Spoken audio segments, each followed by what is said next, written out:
Dans ce nouveau tutoriel sur Rebus.io, aujourd'hui je vais vous présenter une nouvelle fonctionnalité, le Container Cloud. Vous pouvez lancer n'importe quel container avec stockage ou sans dans le cloud Rebus. Pour ce faire, nous allons nous rendre dans Container Cloud et nous allons créer un environnement. Nous allons faire une démonstration avec Odoo et Postgres. Donc ici, nous allons ajouter ce plus, nous allons l'appeler Odoo Postgres et nous allons utiliser le template large. Nous enregistrons. Voilà. Notre namespace est créé. Dans notre namespace, nous allons ajouter tous les déploiements. Un déploiement contient chaque container. Nous rendons dans celui-ci. Nous voyons que nous avons 4 Go et 4 CPU. Attention, les ressources sont limitées. Donc, dans notre déploiement, nous avons besoin d'un stockage pour Postgres. Je vous mettrai le lien après du tutoriel où tout est expliqué en détail. Donc pour le stockage, nous avons dans stockage, nouveau stockage, et nous créons un stockage Postgres de 10 Go. Ce sera le stockage de notre base de données. Nous enregistrons, et nous notons ici l'UID de notre stockage. Ensuite, nous nous rendons dans Container Cloud Environnement, et nous allons créer notre premier déploiement qui est Postgres. Donc Postgres, dans le namespace Odoo Postgres large, et nous copions le fichier de configuration.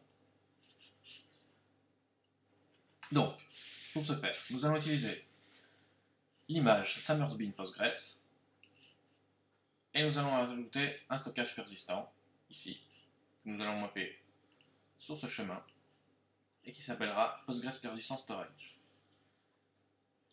Les variables d'environnement, attention, ce sont les mots de passe et votre utilisateur pour votre base de données, donc ils devront correspondre dans votre déploiement Odoo. Veillez à changer votre mot de passe. Nous allons exposer le port 5432 et nous allons appeler DB. Ici, nous allons mettre 2 Go et 2 CPU alloués au container Postgres. L'image, nous copions ici l'UID de notre image que nous avons créé au préalable et le tour est joué. Attention, il s'agit d'une base de données, donc vous ne créez qu'un seul réplica parce que sinon vous allez corrompre votre système de fichiers. Ensuite, vous enregistrez. Voilà, le déploiement se crée. On peut le vérifier.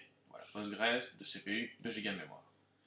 Afin de rendre ce container accessible au container Odoo, nous allons dans Container Cloud, Load Balancer, et là, nous allons créer un load balancer Postgres. Donc nous sélectionnons notre déploiement Postgres. Le CNAME, nous n'avons pas besoin parce que nous ne voulons pas que le container soit accessible via Internet. Le nom, nous allons employer Postgres. Attention, ce nom est important. Vous devez le noter car nous devons le renseigner dans notre déploiement Odoo. Rebus utilise la résolution DNS afin de contacter l'un ou l'autre container. Et le port exposé, c'est le 5432. C'est le port par défaut de Postgres. Nous ne le mettons pas public pour la même raison que nous n'avons pas mis de CNAME. Et nous enregistrons. Voilà. Maintenant, notre container Postgres est accessible via le service Postgres dans notre namespace. Maintenant, nous allons créer notre environnement Odoo. Donc nous allons dans notre namespace Odoo Postgres et nous cliquons sur plus. Nous créons un déploiement Odoo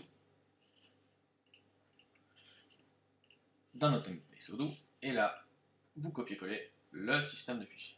Exactement le même.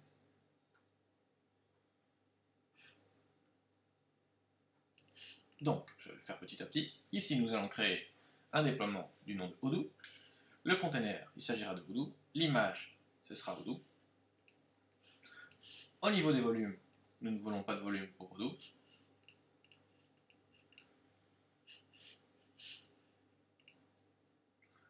Donc,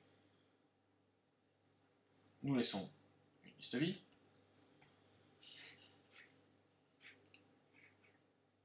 Et ensuite, les variables d'environnement.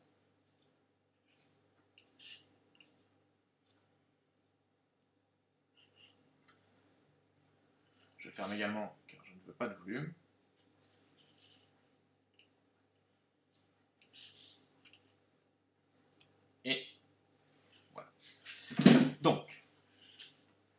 ici, PGO, Postgres, il s'agit du service que nous avons créé précédemment avec notre load balancer. Ensuite, le port, c'est le 5432, le password que nous avons renseigné, l'utilisateur que nous avons renseigné. Notre préférence pour regarder l'image, c'est ce que Docker doit extraire l'image directement du Docker Hub à chaque fois. Si jamais vous utilisez une image personnalisée, que vous faites une modification, que vous l'uploadez sur le Docker Hub et que vous voulez que Ebus la prenne en compte directement, il faut laisser ceci sur Always. Container port, toujours la même chose. Nous voulons exposer le port 8069 de Odoo, puisque c'est là que Odoo est accessible. Et en ressources, nous allons également mettre 2 Go, 2 CPU et 2 Go. Un seul réplica nous suffira. Attention, votre namespace est limité en ressources.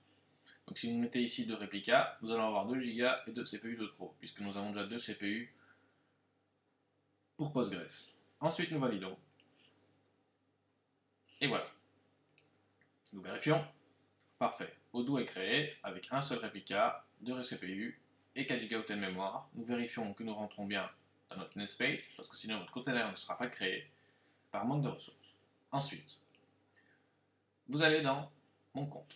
Petite parenthèse, vous pouvez toujours accéder à votre déploiement. Donc ici, si vous voulez les informations, Postgres, l'image, les CPU, la mémoire et le port que vous avez mis. Et le fichier JSON que vous avez rentré au préalable.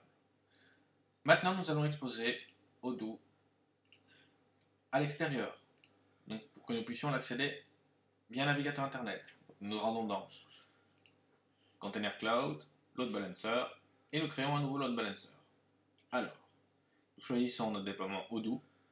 Le CNAME, nous allons mettre Odoo test ebus vidéo .apps.ebus.io.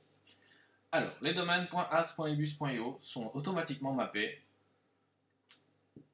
vers le load balancer de Ebus. Vous pouvez utiliser n'importe quel nom avant .apps.ebus.io si bien sûr il est disponible. Si vous souhaitez utiliser votre propre nom de domaine, vous mettez ici votre propre nom de domaine. Par exemple, odoo.exemple.com et vous mappez ce domaine-là. Donc vous créez un CNAME dans votre configuration DNS sur lb.ebus.io. Nous allons utiliser le domaine par défaut .apps.ebus.io. Nous allons l'appeler Odoo et nous allons exposer le port 8069 qui est le port par défaut de Odoo et nous voulons qu'il soit accessible publiquement. Nous enregistrons.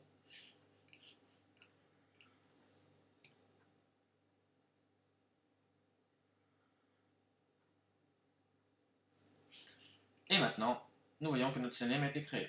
Nous allons vérifier que notre application a été créée correctement. Donc pour cela, nous sélectionnons notre CNAME. Nous allons, hop, nous entrons l'adresse. Et voilà, Odoo is up and running. Merci à vous pour votre attention.